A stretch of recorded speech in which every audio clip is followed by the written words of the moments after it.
तो आज हम लोग प्रोजेक्टाइल मोशन पढ़ने जा रहे हैं। ऐसा ट्रेजेक्टरी बनता है इसका प्रोजेक्टाइल का TF equal to 2u sine theta by G, मतलब range equal to u square sine 2 theta by जी।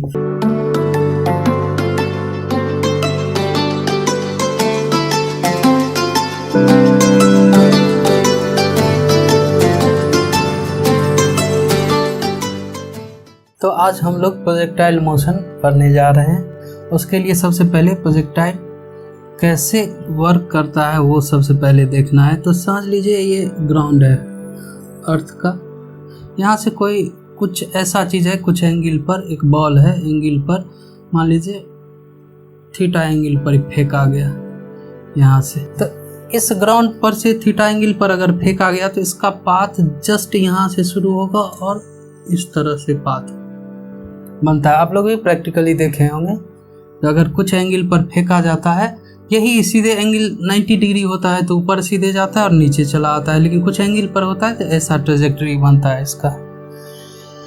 अब इसमें मान लीजिए u इनिशियल स्पीड u से अगर फेंका गया और थीटा एंगल बनाते हुए, तो फिर यहाँ से चला और फिर इसी ग्राउंड पर कुछ डिस्टेंस कवर करते, कुछ हाइट कवर किया और कुछ डिस्टेंस कवर करते हुए ये यहाँ पर पहुँच गया।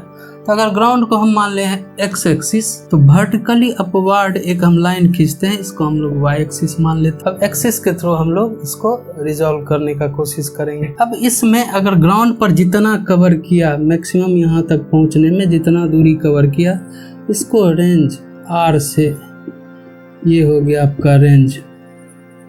और ये मैक्सिमम जहाँ पर मैक्सिमम हाइट तक जो गया H मैक्स, ये मैक्सिमम पॉइंट हुआ, ये इतना ऊपर तक गया और H मैक्स मैक्सिमम हाइट हो गया। अब इसमें हम लोग क्या करते हैं इसको सबसे पहले, अब इनिशियल वेलोसिटी अगर u है तो इसका एक कंपोनेंट हॉरिजॉन्टल होगा x डायरेक्शन में, एक होगा वर्टिकल। तो इसको सबसे पहले हम कंपोनेंट में तोड़ेंगे।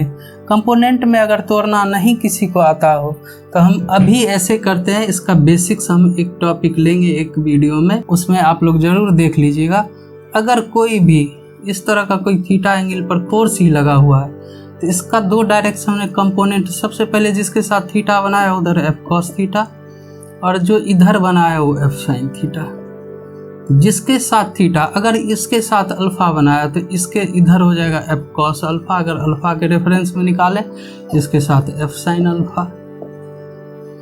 तो ये होता है तरीका कंपोनेंट में तोड़ने का। किसी भी वेक्टर क्वांटिटी को कंपोनेंट में हम ऐसे ही तोड़ते हैं। तो u इनिशियल वेलोसिटी जो दिया गया u, इसको हम एक हॉरिजॉन्टल एक वर्टिकल दोनों डायरेक्शन में तोड़ देंगे, जिससे हमको इसका डेरिवेशन करने में, इसका कुछ फॉर्मुलेशन करने में हमको मदद मिले। इसको अब हम तोड़ेंगे तो कैसे, इस डायरेक्शन में चूंकि थीटा इसके साथ बना रहा है तो u cos थीटा, और ये वर्टिकल है इसके साथ u sin थीटा। जिसके साथ थीटा बनाया cos थीटा, और जिसके साथ थीटा नहीं उसका जो पूरक कोण कॉम्प्लीमेंट एंगल वाला जो है उसके साथ बनाया तो वो sin थीटा के साथ जाता है। अब इसका जब हम देखेंगे तो इसमें अब ग्राउंड ये है तो वर्टिकल डायरेक्शन मेरा g का डायरेक्शन क्या होगा, ये होगा g का डायरेक्शन। नीचे हमेशा ये अगर बॉल यहाँ से गया, यहाँ गया, यहाँ गया, यहाँ गया, यहाँ एक पाथ अगर बनाए, यहाँ से जाके फाइनली पृथ्वी पर जाके कहीं पर सेम लेवल पर जाके गिरता है।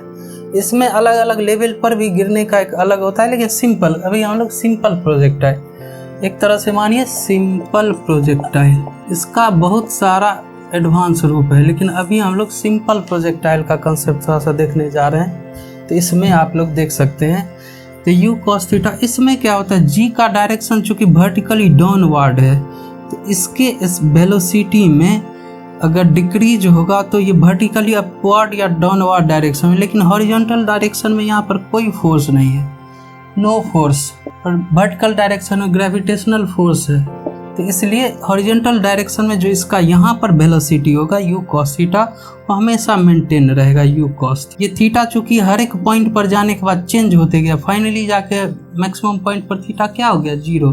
हॉरिजॉन्टल के साथ कितना एंगल बनाया तो 0, फिर ये निगेटिव होते गया, इधर हो गया इस डायरेक्शन में इसका वेलोसिटी, इधर इस डायरेक्शन वेलोसिटी, इधर जो टेंजेंट शो करेगा वो करेगा वेलोसिटी का डायरेक्शन। तो कुछ एंगल निगेटिव डायरेक्शन में निगेटिव थीटा के तौर पर ये दिखाते जाएगा जहाँ भी। इसका हॉरिजॉन्टल डायरेक्शन में हमेशा यू कॉस थीटा किसी भी पॉइंट पर रहेगा। मैक्सिमम हाइट पर जाके यू कॉस थीटा एक सिंगल कंपोनेंट रहेगा हॉरिजॉन्टल में, वर्टिकल में कोई भी वेलोसिटी नहीं रहेगा। तो इस सब का हम इस्तेमाल करेंगे इसके फार्मूला के डेरिवेशन में। तो इसमें हम क्या करते हैं, सबसे पहले अब देखिए हॉरिजॉन्टल डायरेक्शन में equation in horizontal direction, velocity क्या है u cos theta. Just imagine करते हैं जो वहाँ से इनिशियली ये मान लीजिए ओरिजिन ओ पॉइंट, इसको माने, इसको पॉइंट ए मान लीजिए, ये पॉइंट हो गया बी। तो ओ से ए तक जाने में टाइम, कहने का टाइम ऑफ फ्लाइट मान लेते हैं, ले टाइम ऑफ फ्लाइट, ठीक है। तो देखिए ओ से ए हॉरिजॉन्टल डायरेक्शन में वेलोसिटी लेंगे तो ओ से ए ओ ए का distance O A equal to r, range मान लिए हैं, इक्वल टू क्या हो जाएगा, वेलोसिटी मल्टीप्लाई बाई टाइम।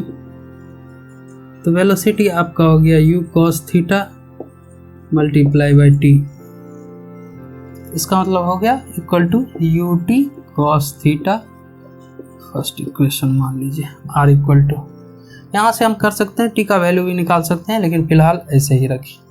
अब वर्टिकल डायरेक्शन में इक्वेशन इन वर्टिकल डायरेक्शन,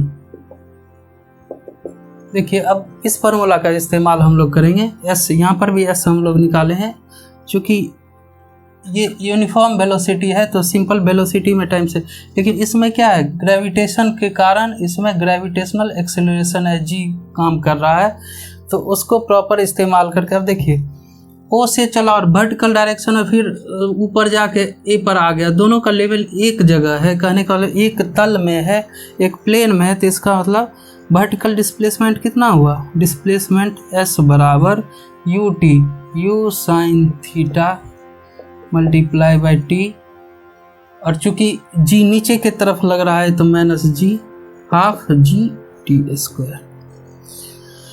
अब यहाँ पर देख लीजिए एस, चूँकि एस क्या है, फिर वही बताए जीरो से प्रोजेक्ट होके फिर ए सेम प्लेन में आ रहा है, तो डिस्प्लेसमेंट क्या हुआ, डिस्प्लेसमेंट वर्टिकल डिस्प्लेसमेंट उसमें जीरो, और हॉरिजॉन्टल डिस्प्लेसमेंट ओ ए हो गया, कहने का मतलब रेंज।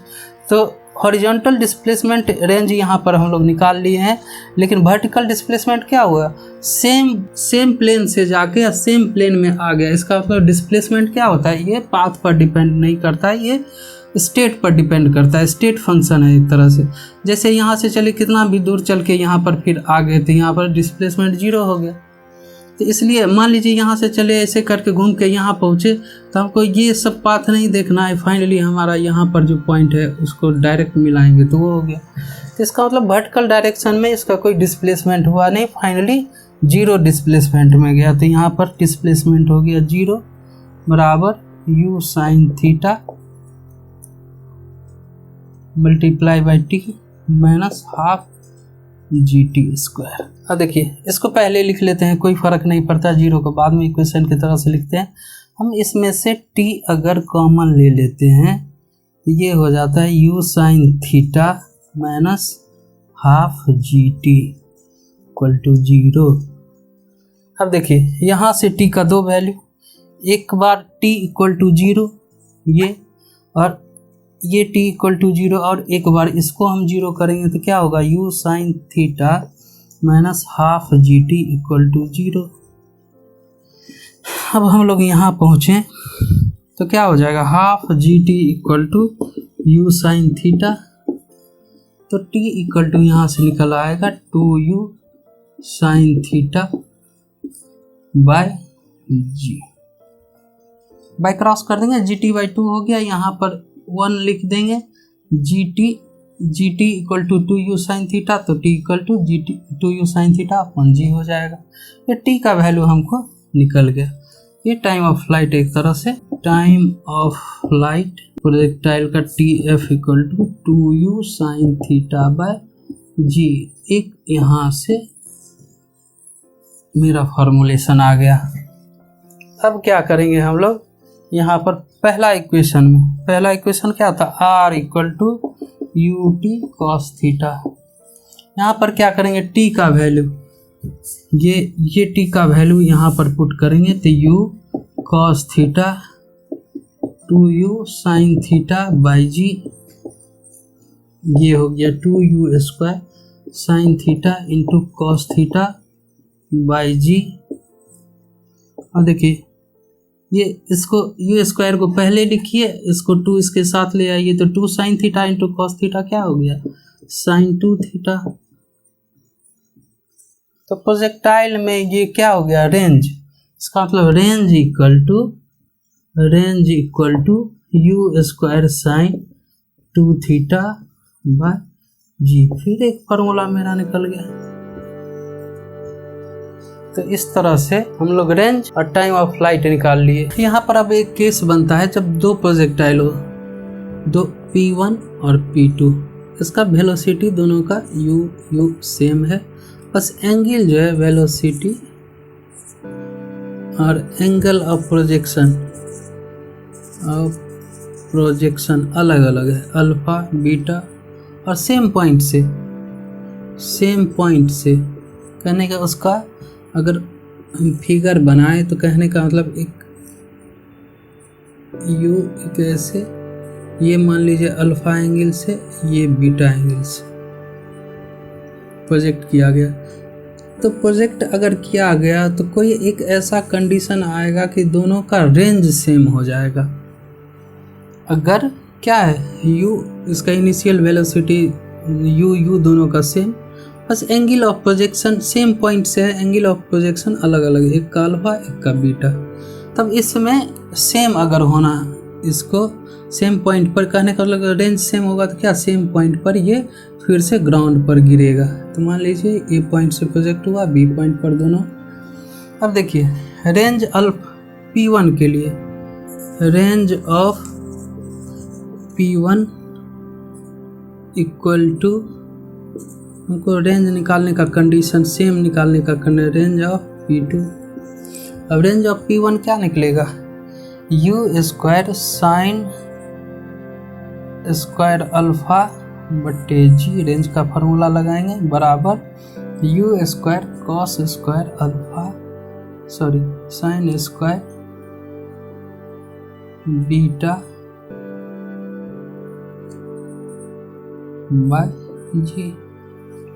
देखिए सारा कुछ कैंसिल, और यहाँ पर क्या हो गया, sine square alpha equal to sine square beta. अब ऐसे हम वो बच्चों की तरह नहीं करेंगे, दोनों तरफ से स्क्वायर हटा देंगे, ऐसा नहीं होगा, sine alpha equal to sine beta, ऐसा नहीं होने वाला। इसमें करते क्या है, sine square alpha minus sine square beta equal to 0। अब इसको ए स्क्वायर, अब बी स्क्वायर वाला फार्मूला पर तोड़ेंगे तो ये हो जाएगा sine alpha plus sine beta, sine alpha minus sine beta. अब देखिए अगर अल्फा और बीटा पॉजिटिव अगर हम कंसीडर कर रहे हैं, यहाँ पर सबसे पहले ये भी कर लीजिए, अल्फा और बीटा जो है पॉजिटिव है और एक्यूट है। एक्यूट कहने का मतलब 0 से 90 के बीच में, हमेशा अल्फा बीटा 0 से 90 के बीच में है कुछ भी एंगल, इसका कंडीशन इस तरह से। तो कभी भी sine alpha plus sine beta कभी भी 0 नहीं होगा, not equal to if alpha and beta are acute angle, then sin alpha plus sin beta कभी भी 0 के बराबर नहीं होगा। इसका मतलब पूरा ये होल टर्म 0 कैसे होगा, तो बस एक ही उपाय है, ये दोनों 0 हो जाए। कहने का मतलब जब ये 0 नहीं होगा तो ये 0 हो सकता है। तो sine alpha minus sine beta equal to 0। अब क्या हो जाएगा, sine alpha equal to sine beta. अब देखिए अगर किसी को भी ट्रिगोनोमेट्रिकल इक्वेशन अगर पता हो तो उसको अगर ऐसा इस तरह का इक्वेशन आता है तो उसको पता होगा, या नहीं तो अल्फा इक्वल टू बीटा होगा। तो ये तो पता ही, अगर सेम एंगल पर करेगा तो सेम रेंज मिलेगा ही, सेम वेलोसिटी है सेम पॉइंट से। लेकिन एक दूसरा केस होता है, alpha equal to 90 degree minus beta, एक दूसरे का कंप्लीमेंट हो। इसका मतलब क्या होगा, alpha plus beta equal to 90 degree. अगर मान लीजिए अगर एक P1 प्रोजेक्टाइल का एंगल अल्फा, इफ अल्फा अगर 30 डिग्री हो तो बीटा क्या होना चाहिए, 90 माइनस 30, एक दूसरे का कंप्रेस 60, तब दोनों का रेंज सेम होगा। किस कंडीशन में, जब इनिशियल वेलोसिटी सेम होगा, पॉइंट ऑफ प्रोजेक्शन सेम होगा, तो दोनों एंगल अगर अलग अलग है तो क्या होगा, अलग अलग में क्या रिलेशन होगा, ये दोनों अल्फा प्लस बीटा जोड़ के 90 डिग्री होना चाहिए।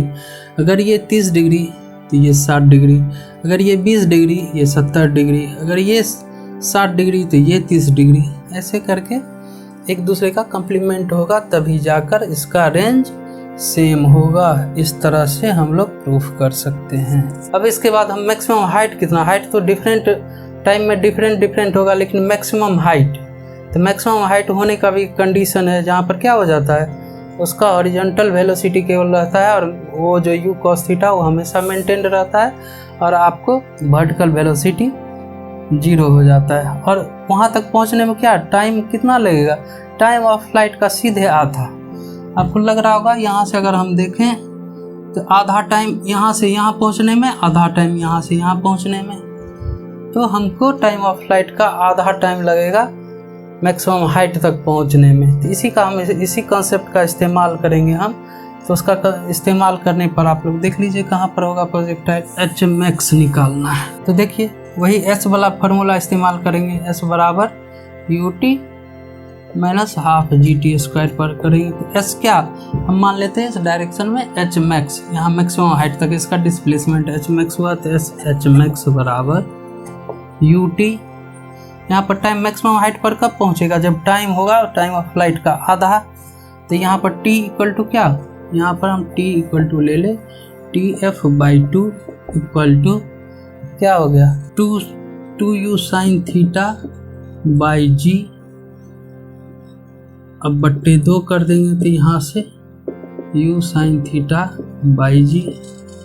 अब यहाँ पर हम वैल्यू रख देंगे टी का, तो टी का value u sine theta by G minus half G into T का वैल्यू रख देंगे तो u square sine square theta by G square, G और स्क्वायर एक जी खत्म।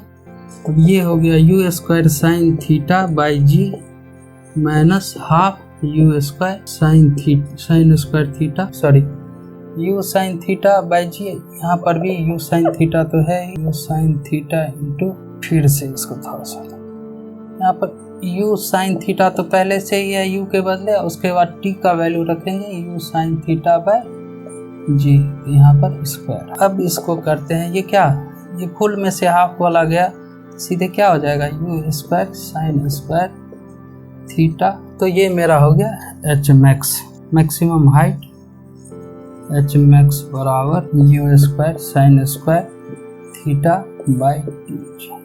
ये हमारा हो गया तीसरा फॉर्मूलेशन।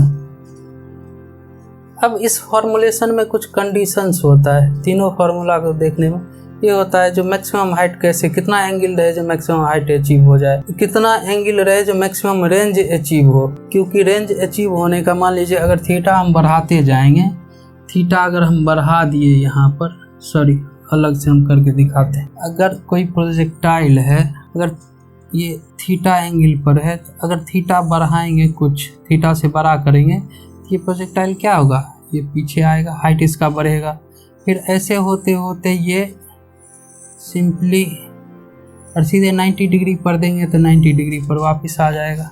ऐसे अगर हम इसको घटाते हैं तो फिर इसका हाइट कम होते जाएगा, रेंज भी कम होते जाएगा, वेलोसिटी हमको सेम रखना है। तो इसीलिए हमको निकालना ये ज़रूरी है कि कब इसका रेंज मैक्सिमम होगा और कब इसका हाइट मैक्सिमम होगा, तो वो देखने पर तो रेंज मैक्सिमम रेंज कितना एंगल पर होगा वो हम लोग देख लेते हैं एक बारी। रेंज का हम लोगों ने फार्मूला निकाला R equal to U square sine 2 theta by जी।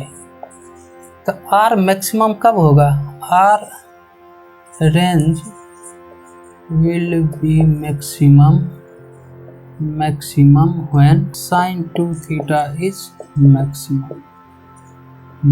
इसका मतलब साइन कुछ भी हो, थीटा 2 हो 3 हो कुछ भी हो, इसका वैल्यू होना चाहिए 90 डिग्री, क्योंकि साइन थीटा साइन अल्फा कुछ भी हो उसका मैक्सिमम वैल्यू 1 हो सकता है, उससे ज़्यादा नहीं। तो 1 होने के लिए ये 2 थीटा क्या होना चाहिए 90 डिग्री। तो value max value of sine 2 theta is 1, hence 2 theta equal to 90 degree, theta equal to 45 degree. इसका मतलब ये हमेशा ध्यान में रखें, और ऐसे आप डिराइव भी कर सकते हैं फॉर्मूलेशन से। थीटा 45 डिग्री पर अगर प्रोजेक्ट किया जाएगा तो मैक्सिमम रेंज गेन होगा। किसी भी प्रोजेक्टाइल का रेंज वो एक प्लेन में मैक्सिमम रेंज जो है थीटा का 45 डिग्री एंगल पर उसको मिलेगा। अब मैक्सिमम रेंज हो गया। मैक्सिमम हाइट की बात करें हम लोग, मैक्सिमम हाइट तब कैसे गेन करेगा, ये सिंपल सा लॉजिक है।